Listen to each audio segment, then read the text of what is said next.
नमस्कार, आप देख रहे हैं एनबीसी भारत और आपके साथ मैं हूं आरती तुना।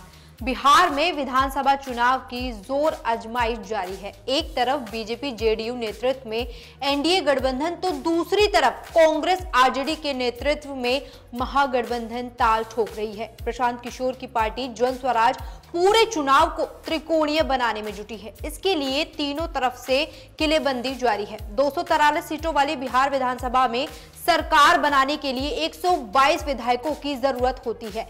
बिहार चुनाव में अब तक के जो समीकरण सामने आए हैं उसमें एक चीज तो तय हो गई है कि बिहार में सरकार भले ही किसी भी पार्टी या गठबंधन की बने, लेकिन नई सरकार में दबदबा सिर्फ 5 जातियों का ही होगा। यानी इन 5 जातियों के बूते ही बिहार में नई सरकार का गठन संभव है।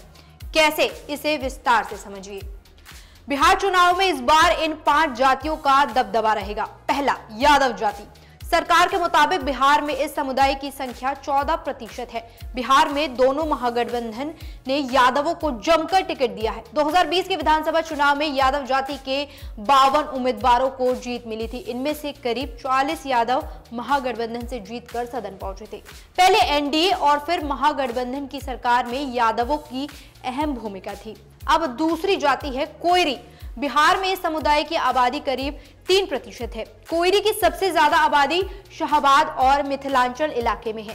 कोयरी को रिझाने के लिए इस बार दोनों गठबंधनों ने अपने अपने तरीके से दांव खेला है। एनडीए ने इस बार कोयरी समुदाय के 22 उम्मीदवारों को टिकट दिया है। महागठबंधन की तरफ से 23 कोयरी समुदाय के नेताओं को टिकट दिया गया है। अकेले आरजेडी ने कोयरी समुदाय के 13 नेताओं को टिकट दिया है। दोनों गठबंधन की तरफ से तकरीबन 10% टिकट कोयरी समुदाय को दिया गया है। पिछले चुनाव में कोयरी समुदाय के 16 विधायक चुनकर विधानसभा पहुंचे थे। अब बारी आती है तीसरी जाति यानी राजपूत।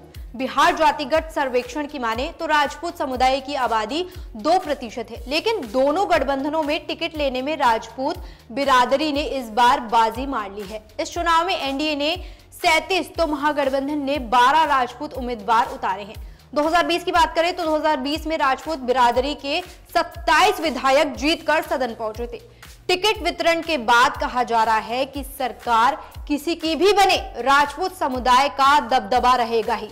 बिना राजपूत विधायक के सरकार का गठन संभव ही नहीं है। अब चौथी जाति की बात करते हैं यानी भूमिहार। राजपूत की तरह बिहार में भूमिहारों की भी आबादी 2% ही है, लेकिन टिकट लेने में भूमिहार भी आगे निकल गए हैं। एनडीए गठबंधन ने इस बार 32 तो महागठबंधन ने 15 भूमिहारों को मैदान में उतारा है।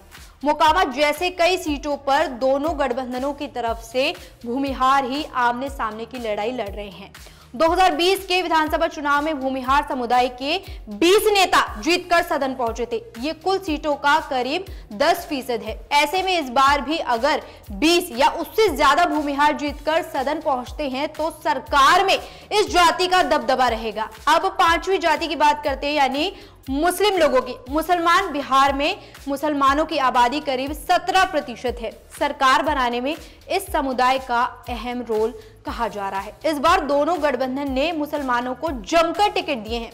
कई जगहों पर छोटी पार्टियों के भी कई मुस्लिम कैंडिडेट मजबूत स्थिति में नजर आ रहे हैं। अब एनडीए ने इस बार 5 तो महागठबंधन ने 29 मुसलमानों को टिकट दिया है।